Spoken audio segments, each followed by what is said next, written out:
Hi guys! So for today's video ay tara at samahan niyo po ako magluto nitong ating kalderetang giniling. At sasamahan natin yan guys ng sunny side up eggs. At may prito din tayong saging na saba. So tara na guys at samahan niyo na po ako magluto and enjoy watching na rin po. So kung bago pa lang kayo sa aming page, huwag niyo po sanang kalimutan like at mag-follow para palagi po kayong updated sa aming mga bagong video na i-upload. So yan na nga guys, ito yung aking naisipang ulam today kasi medyo matagal na rin kami last time na kumain ng kaldereta. So ito yung naisipan ko kasi meron pa akong giniling dito guys. So tatry ko lang kung masarap din siya sa giniling yung ating mga kaldereta. Usually ang ginagamit natin sa kaldereta is mga buto-buto, ribs, or yung laman ng baboy or pwede ding beef. Ayan. So itong ginamit natin is pork giniling. So, ayan nga, sinangkot siya lang natin guys yung ating pork giniling. At pagkatapos maglalagay tayo ng konting mantika at itong ating butter. At pagkatapos, ilalagay na rin natin guys itong ating bawang. Ayan. At isunod na rin po natin dyan yung ating sibuyas. Ako, napakasarap po nito. Talagang habang ginagawa ko itong ating voice over ay talagang uulitin ko pa uli siyang lutuin kasi guys masarap. At yun na nga, at nilagay na rin natin dyan yung ating sibuyas. Ayan, at minix na rin natin dyan sa ating giniling. Ayan, halu-haluin lang natin, mekos-mekos natin. At maglalagay pala ako dyan guys ng konting toyo.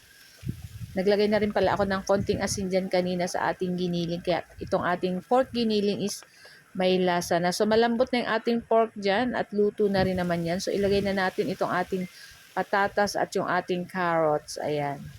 Tapos, ayan. Nako, ang sarap nito guys. Kaya kung ako po sa inyo, try nyo po itong lutuin at hindi po kayo magsisisi. Talagang magugustuhan ng inyong mga anak.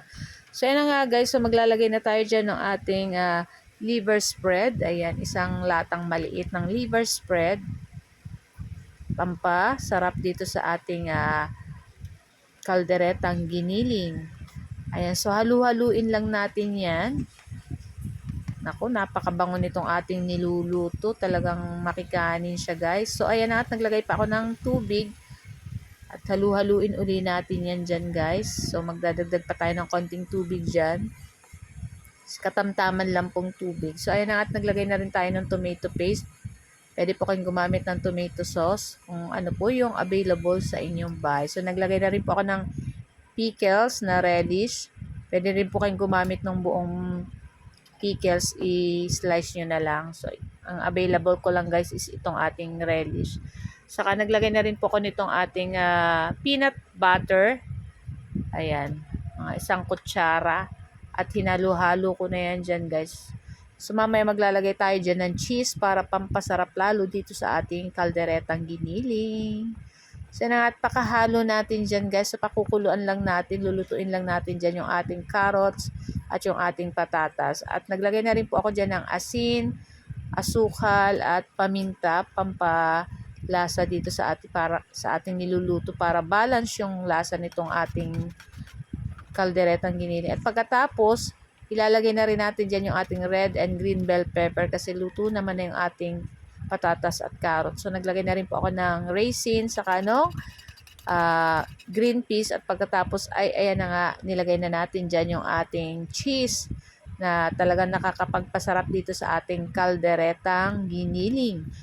So, ayan na nga, at pagkatapos pakaluto ng ating kalderetang giniling, ayan, nagprito na ako nitong ating saging na saba. Ayan, napaka-perfect po nitong ating saging na saba, pritong saging na saba dito sa ating giniling. Talagang kahit hindi ka na po kumain ng kanin, ito na lang yung ating kakainin na saging na saba. Pwede na po. Pero yung 3 sons ko hindi kakain ng kanin kasi talagang gusto nila pag sa ganito is kanin talaga. So nakakailang luwag sila ng kanin pag ganito ang mga ulam. So, na nga, at i-ready na natin yung ating pagkain today, ang ating ulam na napakasarap. Walang iba kundi ang ating kalderetang giniling with sunny side up eggs and pritong saging na saba. So guys, ito lang po ang aming video today. Sana po ay nag-enjoy kayo. Huwag niyo po sanang kalimutan mag-like, mag-comment at pa-share na rin po ng ating video. So guys, thank you for watching. See you next video. Ciao! Babu!